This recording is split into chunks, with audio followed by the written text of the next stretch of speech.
Sheila contemplait la masse rouge sang qui envahissait progressivement la surface du lac. La tache se déployait en arc de cercle, grouillant à la surface comme une armée d'êtres minuscules lancés à la conquête du plan d'eau pour atteindre la rive où elle se trouvait.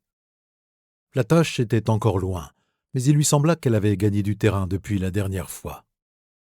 Les nénuphars, de son côté de la rive, étaient toujours là et, à travers l'eau limpide, elle pouvait apercevoir les petites grenouilles vertes qui apparaissaient et disparaissaient en une brasse nonchalante. Passé la limite de la masse rouge, par contre, rien ne bougeait. Même les libellules bleues se tenaient à distance, limitant leur balai aérien à une dizaine de mètres de la frontière entre les deux eaux. Sheila choisit un galet sur la grève et le lança de toutes ses forces vers le centre du lac. Le caillou heurta la surface en soulevant une gerbe d'eau claire, et les remous concentriques se propagèrent rapidement à l'assaut de la mousse rougeâtre. Celle-ci recula un instant sous la poussée des vagues, et Sheila pouvait presque voir les minuscules vaisseaux pirates tanguer sous la houle. Elle imaginait les microscopiques équipages s'accrochant désespérément au cordage, tandis que leurs navires se fracassaient sur la tempête qu'elle avait déchaînée. Vague après vague, les remous vinrent heurter les premières lignes, les repoussant de quelques centimètres à chaque fois.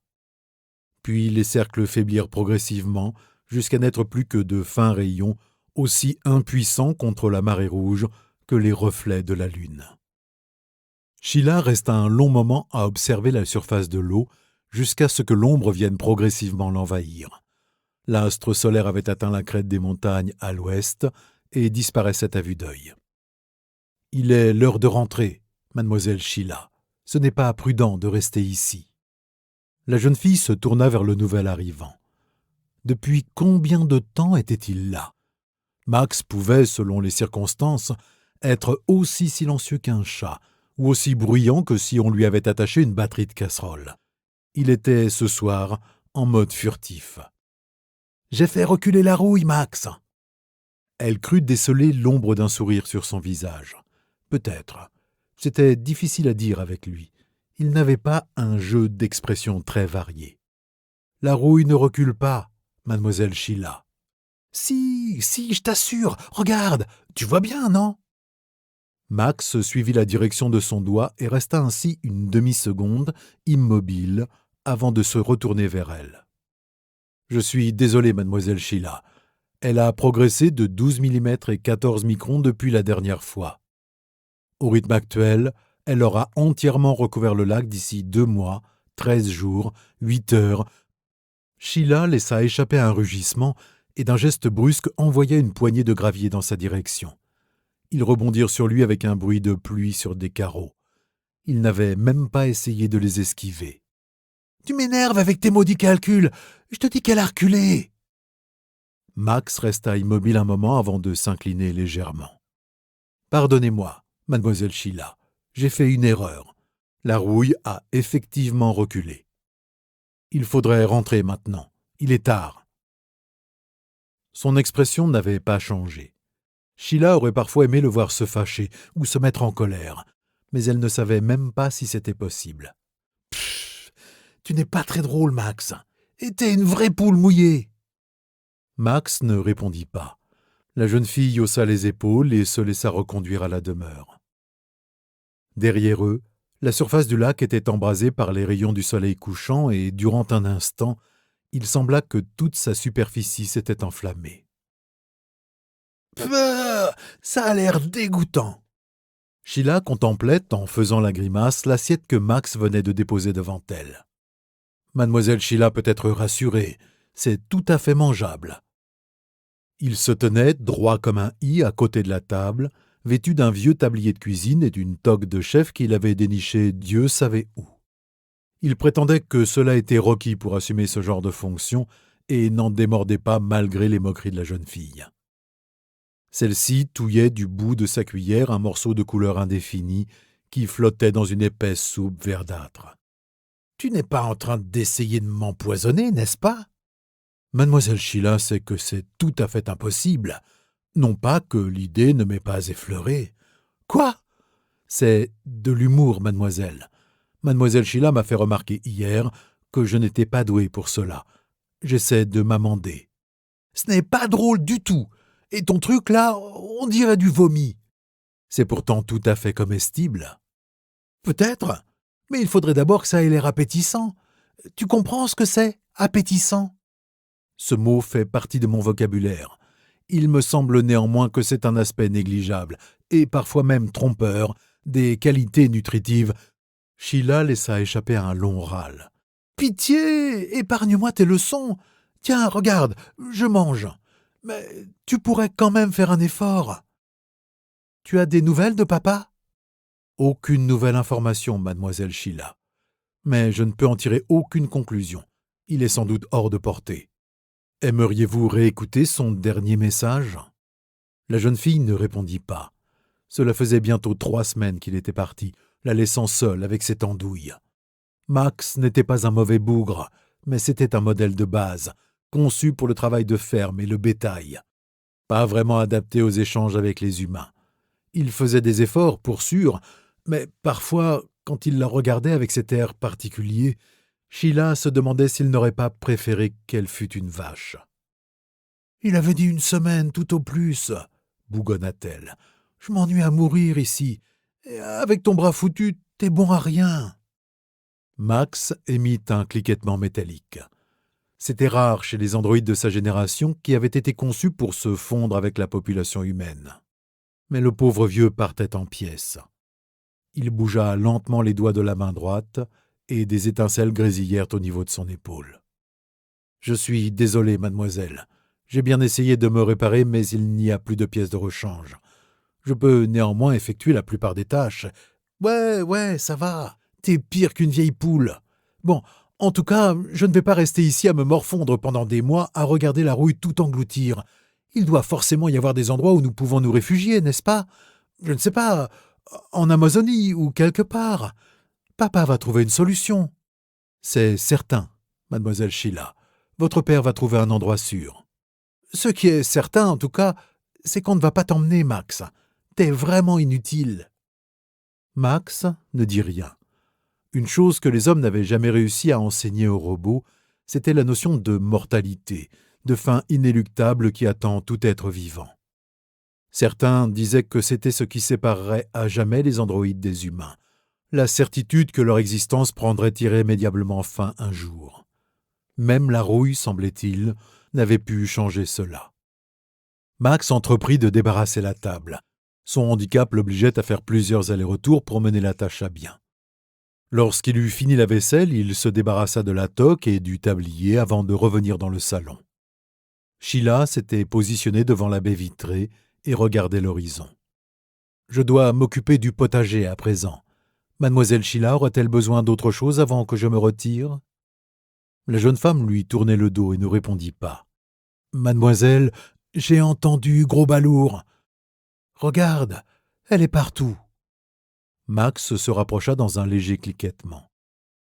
La maison était située au sommet d'un haut promontoire et, par temps clair comme aujourd'hui, on pouvait voir à des kilomètres à la ronde.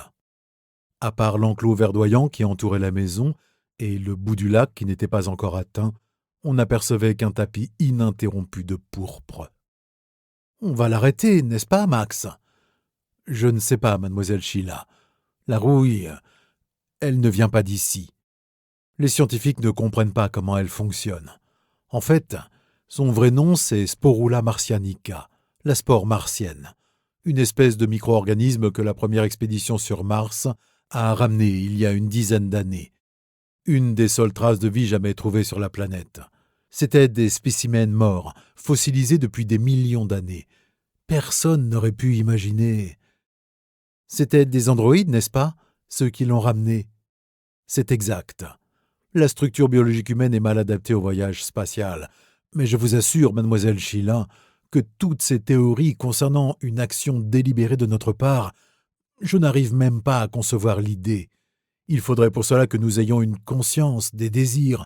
C'est tout simplement absurde. Et puis, la rouille vous bouffe aussi, n'est-ce pas? Oui, mademoiselle. Elle absorbe tout, même les gaz et les liquides. Elle réduit tout à l'état minéral, inerte. Comme si ces millions d'années d'inactivité sur Mars avaient aiguisé sa faim, au-delà de toute mesure.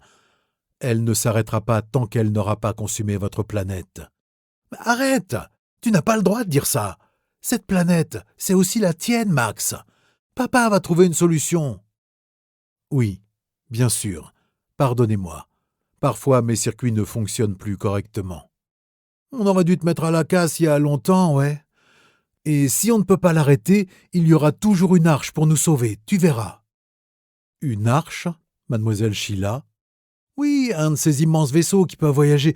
Je sais ce que sont les arches, mademoiselle Sheila. Mais ils ne prennent que les gens. Bien sûr, ils vont pas te prendre, idiot. Je parlais de papa et moi. » C'est-à-dire que mademoiselle... Max se tut brusquement et s'immobilisa. Il faisait cela chaque fois qu'il buguait, ce qui était de plus en plus fréquent récemment. Sheila attendit qu'il eût fini de faire ses calculs algorithmiques ou mis à jour, ou elle ne savait trop quoi. Finalement, il se remit en route. « Mademoiselle Sheila aura-t-elle encore besoin de moi ?»« Non, tu peux y aller, ballot. Je me débrouillerai seul. » L'androïde sortit sans même un hochement de tête. On ne lui avait pas inculqué les bonnes manières.